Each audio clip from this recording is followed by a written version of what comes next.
Alhamdulillahilladzi ja'alal akhlaqa asasa quwwatil umam wa amara bid da'wati bil hikmati wal mau'izatil hasanah.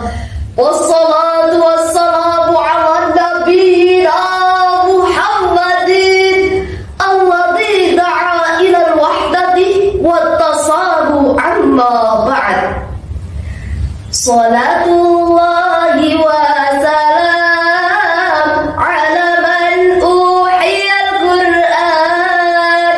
Salatullahi wa salam ala man uhiyal Qur'an wa ali baitil kiram wa sahbihi dawil Qur'an wa ali baitil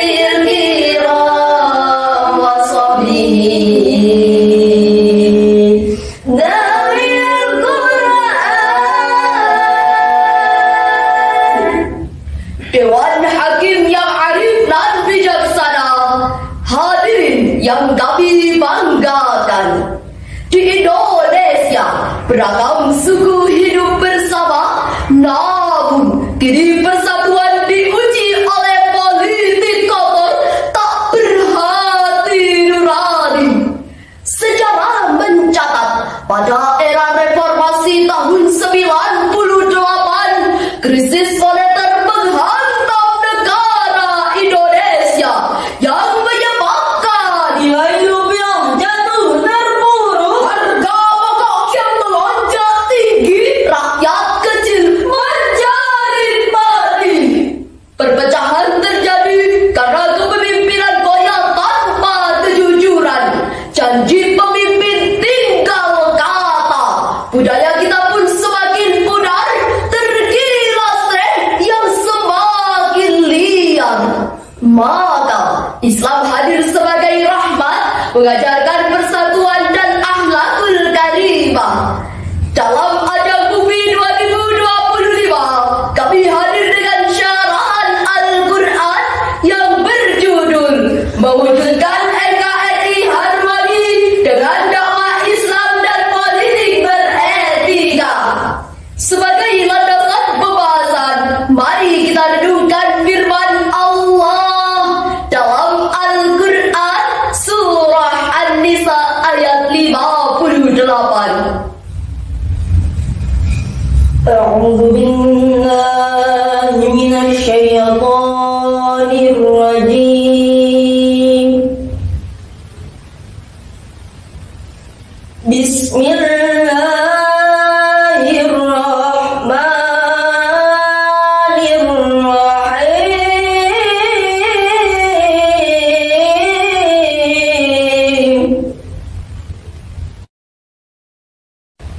Inna Allaha ya'murukum an tu'addul amanati ila ahliha wa idza hakamtum bainan nasi tahkumu bil adl.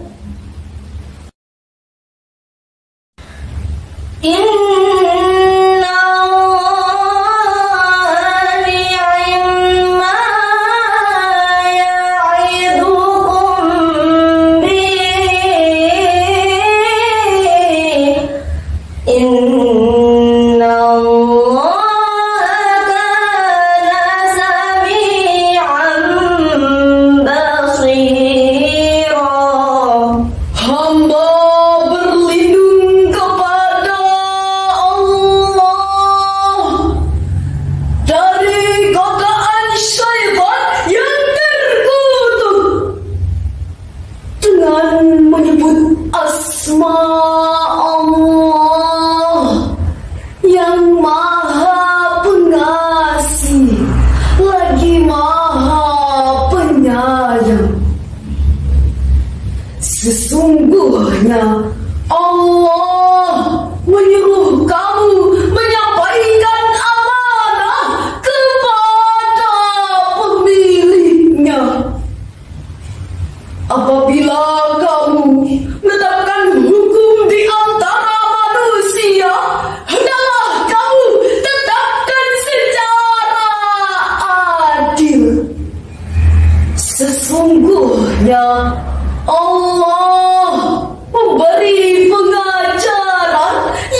Dewan Hakim yang kami muliakan, hadirin yang kami banggakan, Sayyid Qutb dalam kitab tafsirnya Fi Dhilalil Quran menegaskan bahwa ayat tersebut memerintahkan untuk menjaga amanah dan menegakkan keadilan yang jika diterapkan dalam kehidupan sosial politik, maka rakyat akan hidup dalam kedamaian dan kesejahteraan. Dalam sistem demokrasi Indonesia, umat Islam diharapkan berpartisipasi aktif dalam politik dengan mengedepankan prinsip kejujuran, keadilan, dan kesejahteraan bagi seluruh rakyat. Berdasarkan data dari Komisi Pemilihan Umum, tingkat partisipasi pemilih dalam pemilu 2024 mencapai 81,78%. Angka tersebut menunjukkan antusiasme masyarakat dalam proses demokrasi. Organisasi Islam seperti NU dan Muhammadiyah juga memainkan peran penting dalam mendorong partisipasi politik umat Islam. Misalnya, NU terlibat aktif dalam politik pemilu 2024, sedangkan Muhammadiyah menekankan pentingnya peran organisasi masyarakat Islam dalam menjaga integritas politik dan mendorong partisipasi politik yang sehat. Namun, perlu digarisbawahi, partisipasi politik bukan sekedar merebut kekuasaan, tetapi juga menjadikannya sebagai sarana dakwah untuk menegakkan nilai-nilai Islam yang rahmatan lil alamin. Pemimpin harapan bangsa, Siddiq amanah tapi fadhana,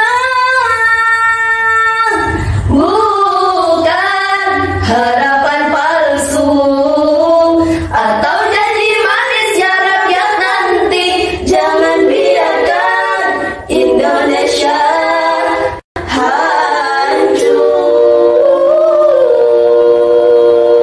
Betul hadirin, dengan demikian terdapat dua metode dakwah utama yang dapat menjadi sarana memperkuat persatuan bangsa, yakni dakwah politik dan dakwah budaya.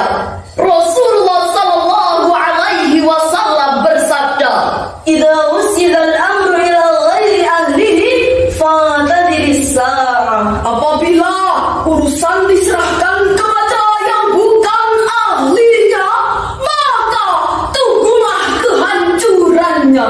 Hadis riwayat Bukhari. Hadirin, hadis tersebut mengajarkan kepada kita bahwa amanat harus diberikan kepada yang berhak, bukan pada yang tamak, bukan pada yang serakah, bukan pula pada yang culas dan lemah. Jika jabatan dipegang tanpa ilmu, Keputusan diambil tanpa tahu, hukum dijalankan tanpa keadilan, maka kehancuran pun datang tanpa ampun. Namun, politik tak cukup sendiri, budaya pun harus lestari. Ibnu Khaldun dalam Muqaddimahnya menulis, bangsa besar dengan peradaban bukan sekedar kekuatan. Islam tegak bukan dengan pedang, melainkan dengan dakwah yang penuh sayang. Seperti Wali Songo di Nusantara mendakwahkan Islam dengan lembut melalui budaya. Dengan seni, adat dan tutur kata, Islam diterima tanpa sengketa. Sehingga dalam menghadapi tantangan globalisasi dan radikalisme, dakwah budaya menjadi strategi efektif dalam menjaga harmoni sosial dan mempertahankan NKRI. Allah akan melimpahkan rahmat dan karunia-Nya yang termaktub dalam Al-Quran surah Al-Hujurat ayat 13. Ya ayyuhan nasu inna khalaqnakum min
Bukan